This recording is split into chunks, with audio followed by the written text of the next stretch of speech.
Hello and welcome back to my shop. Thanks for tuning in. Today we're going to be talking about miters. Very specifically, we're going to talk about installing base trim and getting those outside corner miters perfect on your first cut every time.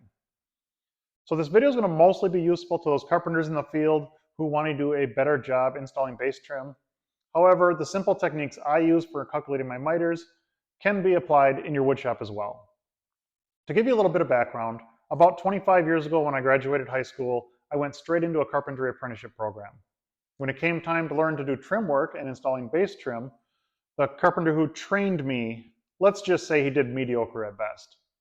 He showed me quickly how to cut a cope to make an inside corner. Okay, that's pretty easy. Then when it came to the outside corners, my instructions were just take two scraps, cut them at a 45, and just work it out. Well, as you can imagine, as a young man, I did exactly as I was told, and it was really inefficient. As I matured as a carpenter, I realized I needed to come up with a way to do this right the first time, every time. Now, the technique I use requires no special tools and no special knowledge.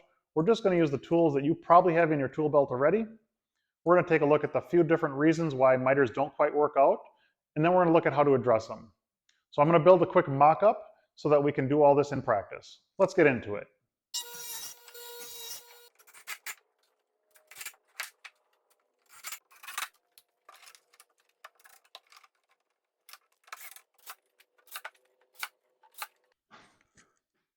So now we have a wall with a perfectly square corner, drywall applied, and we come to reason number one why a 45-degree angle cut doesn't often work.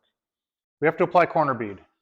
If you can see the profile of the corner bead, this is made to build up a thickness of mud so that it can get past the rest of this corner bead and make a nice smooth finish. So no matter what we do here, this will never again be a 90-degree corner. Now you can see when you set the corner bead on nice and flat, it's still built so that you can still get mud to clear this corner bead and make a nice smooth finish. Now sometimes a drywaller will squeeze on these and you'll end up with a very drastic corner. We can deal with this either way, but a note to those drywallers, go ahead and get that nice and flat and make it easy on your carpenters.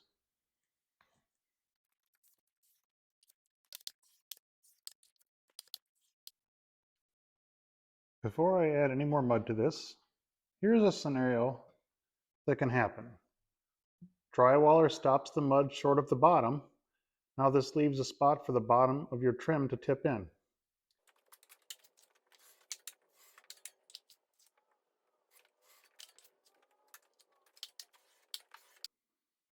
So now while the mud is drying on our mock-up wall, we're going to take a closer look at the three different directions that your trim needs to line up in order for your miter to work. I'll bring the camera down closer so you can see better what we're looking at. So in order for your miter to work, it has to line up in three directions. First off, the miter has to be cut correctly.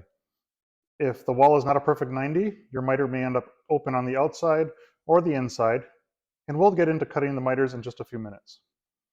The other direction has to be in plane. So if you're going around a corner and there's a transition in your flooring, now your miter is not going to line up again. You'll need to scribe the bottom of your base trim so that you can get those flat. The third direction is they need to be squared up with each other. If there is a buildup of mud on the inside of the wall and it causes a piece to be tipped out, you may need to scrape that mud off to bring that back in. Conversely, if there is a lack of mud in the bottom of the corner and you have the factory bevel of the drywall, that may cause your piece to be tipped on the bottom. So then you just need to add some shims to get that squared back up. One last pro tip, cut your miters out of one piece so that your grain lines go straight through around your corners. So now back to our mock-up wall. We talked about excessive mud on the bottom. I left quite a bit here, so hopefully you can see it on camera. This happens when a drywaller starts to run his trowel up and he gets a little squeeze out underneath the bottom of his trowel. This isn't a big deal, but this is again where you're going to have to scrape this off in order to get your trim flat. And I probably should have mentioned, but I think it goes without saying, make sure any of the scraping you're doing is lower than the height of your base trim. Here is the entirety of the tools that you need to calculate out your miter. A speed square that you probably have in your pouch already, and if you don't have this, it's called a sliding T-bevel. Pick one up, they're real cheap. So how do we use this? You're going to use your sliding T-bevel to transfer the angle of your wall. If your wall is perfectly square, you already know what to do. You're going to cut two 45-degree angles. If your wall is shallow, your cuts are going to be less than a 45-degree angle. And if your wall is very steep, your cuts are going to be greater than a 45-degree angle. Now let's go over to the wall, and I'll show you exactly how that works. Now we're going to start by using simple knowledge the carpenters already have.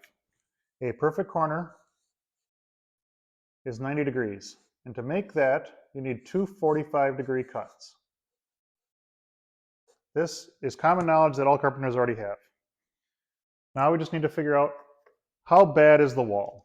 So you take your sliding T-bevel, figure out your angle. And now this one, we can see because we're open on the inside, this is steeper. So we're going to add to our miter. Now we just need to know how bad is it. Now, don't do this on your walls. I typically do this right on the back side of a piece of trim. But we're just going to make a line.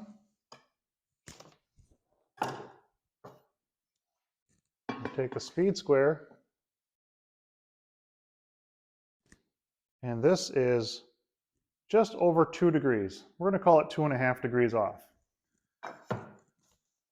So that means we're going to apply half of that to each one. So instead of 2.5, we're going to have 1.25 to each one, making our cut 46.25. That cut will be perfect on the first try every time. So now we're just going to set the miter at 45, 46, and we're going to go a little strong to make that about 46.25.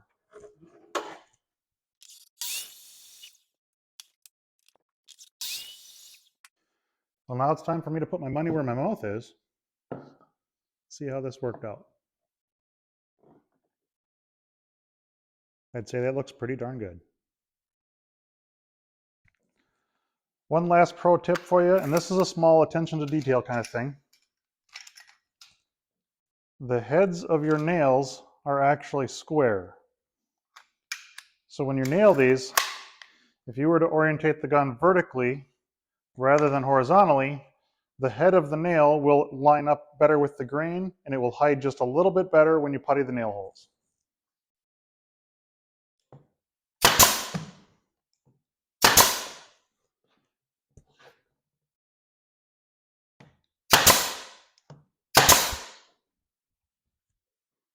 Well, that's what I have for you today. Thanks for tuning in. I hope this video was helpful for you. I hope you learned something.